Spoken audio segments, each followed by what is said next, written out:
All right, let's dive in. Today, we're talking about a story that sounds like something out of a political thriller. Picture this, a massive, game-changing bill that could decide the entire future of crypto in America, and it all gets derailed by a single phone call. So what happened? Let's get into it. So let's go back to the start of 2026. The US was right on the verge of doing something huge, finally passing a real comprehensive law for crypto. I mean, after years and years of bickering and months of really tough bipartisan negotiations, a bill was actually heading for a vote in the Senate. It felt like this was it. But then, boom, just when they were about to cross the finish line, the whole thing just stopped, dead in its tracks. And the reason? Well, it turns out the CEO of Coinbase picked up the phone and announced his company was pulling its support. And that one move sent shockwaves through Washington and the entire crypto world. Okay, so what on earth happened here? I mean, how does a bill with that much momentum just suddenly slam into a brick wall? Let's unpack it. So publicly, the message was all, everything's fine, nothing to see here. The Senate Banking Committee Chairman, Tim Scott, he came out and tried to calm everyone down. He called it just a brief pause and insisted that, everyone was still at the table working things out in good faith. But come on, was it really just a brief pause? Behind the scenes, the story was way more complicated. The collapse of this bill actually revealed these huge cracks, not just between politicians, but deep inside the crypto industry itself. So you have to ask, was this just a little speed bump, or was this a sign of a total breakdown? To really get why this moment was so charged, why it mattered so much, we've got to rewind a bit. We need to look at why this bill even existed in the first place. Okay, so the bill we're talking about is called the Clarity Act, and its goal was, well, it was simple, but absolutely massive, to create the first real, comprehensive rulebook for digital assets in the United States. For years, the whole industry has been stuck in this legal gray zone, basically arguing that without clear rules of the road, innovation gets choked and it just opens the door for lawsuits. And right at the heart of all this confusion is this massive turf war between two really powerful agencies. You've got the SEC on one side saying, hey, a lot of these digital assets look like securities, like stocks, so they belong to us. But then you have the CFTC on the other side arguing, no, things like Bitcoin are commodities like gold or oil, so we should be in charge. And this fight has created this messy, overlapping patchwork of rules that nobody can make sense of. So the Clarity Act was supposed to come in and be the referee. It was designed to finally draw some clear lines in the sand, to officially say, okay, this is a security and that is a commodity, and tell everyone, once and for all, which agency is in charge of what. But as you can imagine, getting a law this huge passed is never that simple, especially when you've got these incredibly powerful groups with completely different ideas about what the rules should even look like.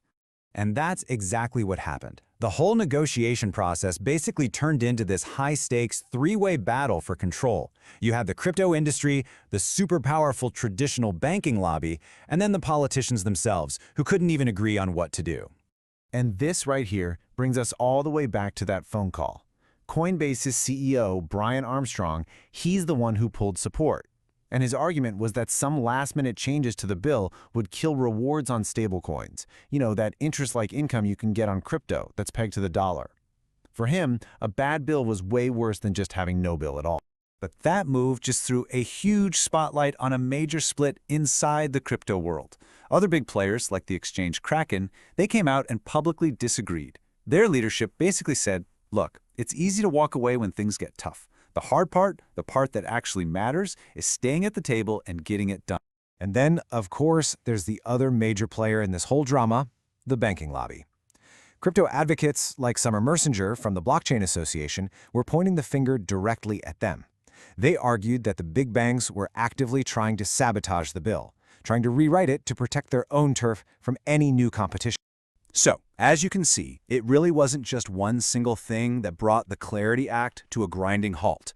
It was more like a perfect storm of competing interests and last-minute deal breakers that all collided at once.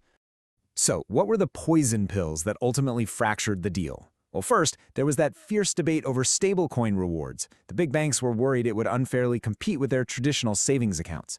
Then, you had Democrats demanding strict ethics rules to stop people from jumping straight from government jobs into cushy crypto industry gigs. So when some last-minute changes got tacked on that seemed to really favor the banks, that was kind of the breaking point. Coinbase pulling out, that was just a final nail in the coffin. So, with the bill completely stalled, the entire industry is right back where it started, stuck in this fog of uncertainty. The big question now is, what happens next? Well, according to an analysis from the investment bank TD Cowen, the odds aren't looking great. They're putting the bill's chance of passing now at only about 50 to 60%. And for a piece of legislation that once felt like a sure thing, that's a pretty big drop. And you know, even if everything goes perfectly from here on out, the best case scenario, it's still a really long road. Let's say a deal gets reached this year. The bill itself might not actually pass and get signed into law until 2027. And then it could take another 2 whole years for the agencies to write all the specific rules. That means we might not see this thing fully implemented until 2029. And the stakes here are incredibly high. The 2026 midterm elections are looming, which means that political window to get something done is closing fast. A long delay doesn't just create chaos here at home. It seriously risks the US losing its leadership role in crypto. Other places, like the EU and Singapore, they're moving way faster to create clear rules, and innovation could just pack up and go there. So look, this push for regulatory clarity, it's definitely not going away.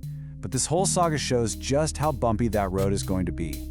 So, with all that in mind, we want to turn the question over to you. In your opinion, where does the crypto industry need regulation the most? What's the most urgent problem to solve? Drop your thoughts in the comments below. We'd love to hear what you think. And hey, if you want to keep making sense of these big, complicated stories that are shaping our world, make sure you hit that subscribe button. Thanks for watching.